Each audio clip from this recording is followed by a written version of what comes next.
he descends with three brothers, Lakshman, Bharata, and Shatrughna. And these four brothers are expansions of the Chaturvyuha. The Chaturvyuha is Baladev, Pradyumna, Sankarshan, and Aniruddha. They're all expansions of Balaram in the spiritual world. So they also expand as these four brothers, and they descend together. So God can appear in more than one feature simultaneously. He can manifest more than one form at a time. And this is one of those very hard to understand features of the Lord's pastimes, that these individual forms are each individuals, and yet they're one. They're one and different at the same time. This is our philosophy. It's called Achintya Bheda Bheda Tattva. Tattva means truth, or actually an ontological state. And Achintya means inconceivable.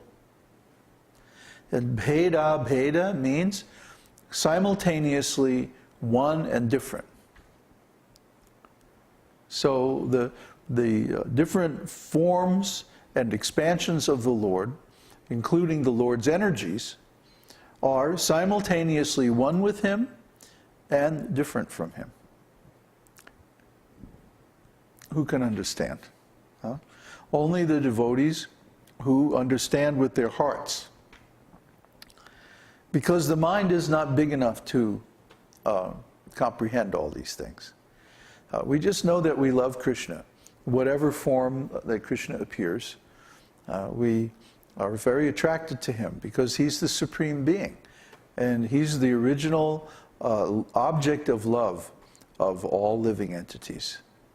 So we don't bother too much with all of the philosophical details of who the Lord, how the Lord manifests and like that, although the advanced devotees actually know all these things.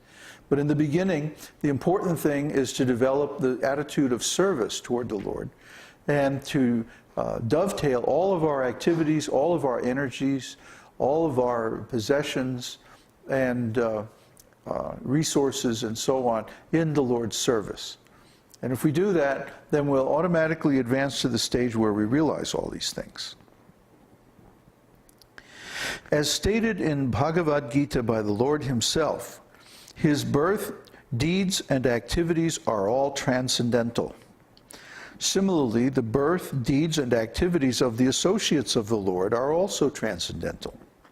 And as it is an offense to consider oneself to be Kṛṣṇa, so it is offensive to consider oneself to be Yashoda, Nanda, or any other associate of the Lord. We should always remember that they are transcendental. They are never conditioned souls. Sometimes you come across people who have a very shallow understanding and usually very shallow practice also of the scriptures. And they'll say, you know, they especially will say about their kids. Everybody like tries to say that, oh yeah, my kids are incarnations, you know. I mean, I got an email just the other day from this rascal that I had met at the Rainbow Gathering some years back. And he was trying to tell that, oh yes, my daughter is an incarnation of Durga. And my son is an incarnation of the sun god and all this nonsense. Well, you know, what are they doing taking birth in the family of a dope-smoking hippie who likes to hang out at rainbow gatherings? You know, if they were really those exalted personalities, they would take birth in a family of pure devotees, because those personalities are also pure devotees of the Lord. So how could they appear in your family? You think you're one with God. You're a Mayavadi, impersonalist. So no incarnation is going to take birth in your family. Get real. But we can understand that these eternal associates of the Lord are so elevated, so advanced, They can't take birth in the family of ordinary men. It's not possible.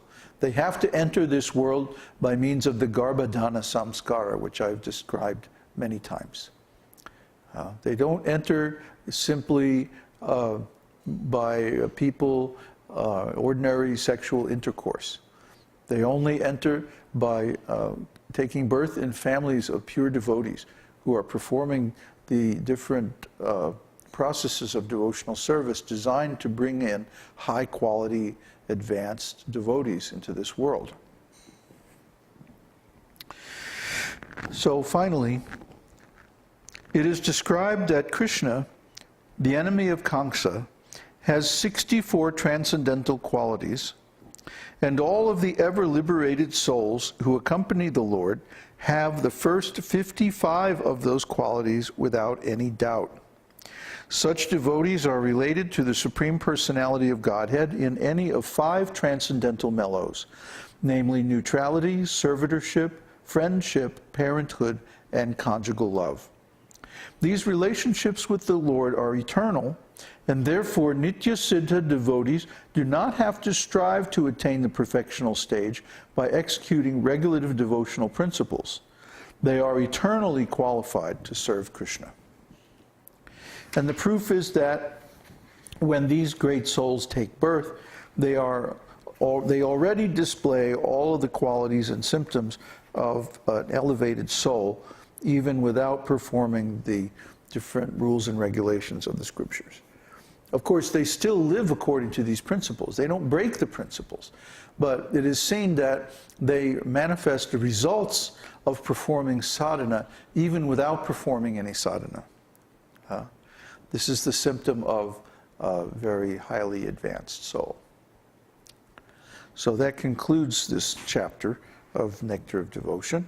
And tomorrow we'll talk more about the stimulation for ecstatic love, or vibhava. So, are there any questions?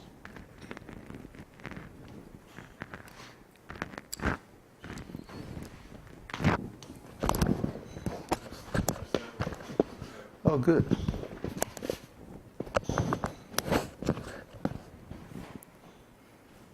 Hare Krishna. Okay.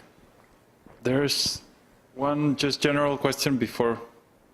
When the fire is passed around during arati, what is the exact process? Do we touch it with our right hand and then touch our forehead, or top of the head? Yeah, like forehead, up here somewhere. The idea is, because the fire is offered to Kṛṣṇa, it becomes prasadam. In the arati ceremony, we see that all the 5 elements are offered to Kṛṣṇa. At first, we offer incense, which has the quality of scent. Scent is the quality of the element of earth. Then we offer camphor wick and ghee wicks, 5 ghee wicks. And of course, fire has the element of air, of fire, has the quality of light. And then the next thing we offer water. See, and of course, water has the quality of wetness and taste. And then we offer a flower, which has the quality of scent. And finally, we offer the fans, which have the element air, which has the quality of form, touch. See?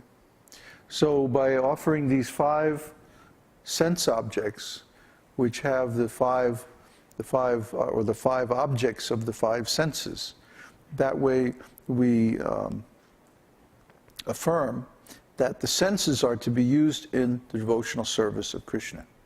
And there's a wonderful statement in it's either in Padma Purana or the Vishnu Purana, that anyone who sees the flame offered to the Lord in the arati ceremony accompanied by nice sounds of the bell and the Lord's holy name, that person attains liberation simply by seeing that. Just like there was a statement in the chapter we read tonight. Where was that quote? I want to make sure I get the quote right. That's why I'm looking it up.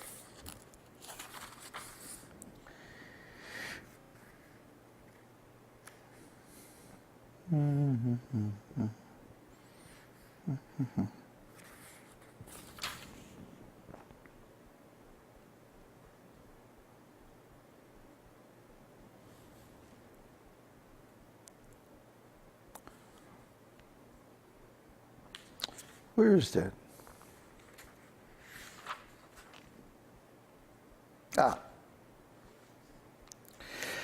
A person who has attained